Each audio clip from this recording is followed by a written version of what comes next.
Hello and welcome to the Mighty Obstacle Studios month in review for September 2025. This was a very eventful month to me, especially considering how stressed I got right at the end of it. There's a lot to talk about with the Sage 2025 results, so let's get into it. Sage 2025 has come and went. We had a good chunk of people come over and play the game. Lots of different critiques and compliments. For the negative side, people did not like the Wacky Waterways boss, originally. Some aspects of the combat, some mild graphical ambiguity, and the varying responses with the difficulty. I also had complaints for things that are already fixed in the game, such as the default full screen being borderless. And some people asked for that. Same for adjusting the screen shake, which, again, is an option. That's why you need to look through these critiques carefully. Praises were harder to come by because most people like to complain instead of saying what you did right. What we were able to get is that people like a good chunk of the combat, the character designs, the music, the level design, especially for Wacky Waterways, the creativity of the game, and how stable it ran. Fun fact about that, I have like 0 optimizations in Wacky Waterways Act 2, and it still ran okay on most machines.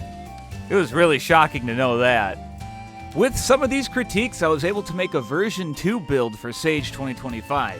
This solves some minor things, like the waterfalls are now less annoying, but it also fixed a very interesting issue that I had with the boss. It turns out that if you have a boss that is designed to react based on how many times you set it into a stagger state, and then you have players that aren't very good hitting it and only doing like 2 extra hits, and then you have really good players who hit it and do like 11 extra hits, you get a boss that becomes easier for good players and a boss that becomes harder for bad players. I instead changed the boss to use a fixed health pattern for its phases, and this actually did make the fight a little bit easier for players. And then I also added a slight rubber banding where the longer you're trying to combo it, the more likely it's going to jump out of its stagger state earlier. This little rubber banding made it so that the boss is a little bit more challenging too. Oh, and I also made it so that if you're in the red hot mode, which is the devil trigger state, you can disable that little rubber banding. I made a thread about it on X to give you a reason for why there's a V2 now, and I'll link it below if you want to read it. Overall, for this year, we did a lot better than last year, and that's to be expected because the game looks a little bit more finished. There's still a few things I wanted to actually put into the game, so this demo still wasn't fully representative of what the final version of Scouter is going to look like. So because of these critiques, I figured I'd have to buckle down and try to get some ideas for the game. One of the biggest issues that I've gotten feedback for regarding the combat is that the air movement feels good, but the ground movement feels not as great. I'm doing something about making ground combat as fast as it is in the air. One way is to make it so that it keeps Scout speed, which is great when fast, but bad when slow. So while not implemented yet, I plan to make it so that some moves have a minimum speed, and at a certain speed it won't incur any deceleration when attacking.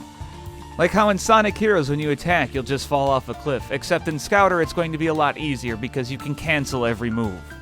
I was also suggested by another recreational game developer to try and design the game around Scouter's weapons first. I'm not opposed to the idea, but I don't like that I'm going to have to do a lot of work with modeling. Because there's no way I'm going to be making all these moves for a Scout model that I plan to replace. Luckily, most of the movesets for all the weapons have already been designed. I just need to see how they work in execution. And if I really want to know that they're effective with easy ways to test it, I can always animate it like the Bayonetta prototype was. To both study for the game and just have a good time, I decided it's time for me to do a replay of Devil May Cry 3. For those of you that don't know, it is the greatest action game ever made. Well, might lose that title since I'm using it as research for Scouter.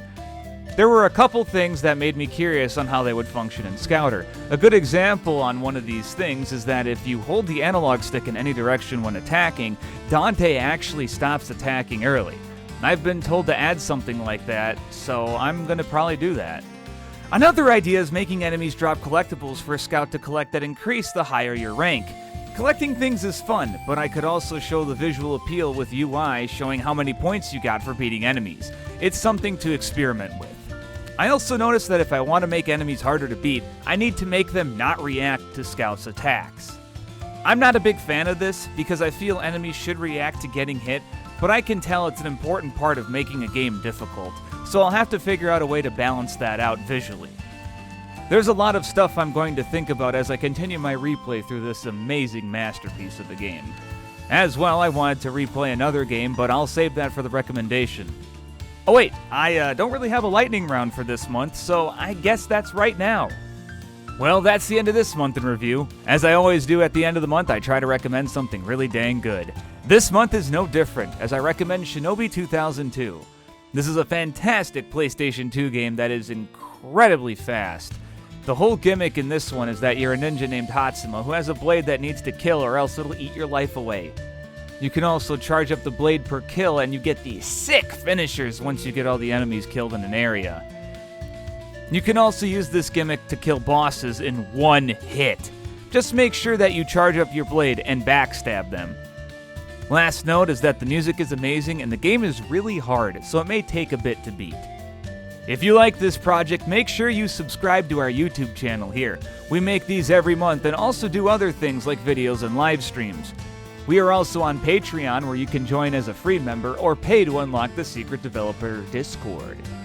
We are also on X, where we regurgitate the same information you're viewing in this video, along with post news a lot. Well, as you can see with next month, we're going to be busy perfecting the game's combat. Once we get that done, we're going full-blown into dev mode. Hell, I'll make it as easy as a checkbox to activate a demo mode in the future. But since we have 2 stages we can use to show off Scouter, it's going to be a lot easier to advertise the game to people. Level designer Redneck and I have a lot on our plate to figure out and finish. And with people enjoying the Sage demo, we're going to really level up Scouter, so the next time you play it, you're really going to love it. I'll also figure out how to make it a little easier to work on. I'm not one of those jerk indie devs that is a jobless freak that lives with their folks. So working on this game takes time, and I'm going to figure out a way to speed it up.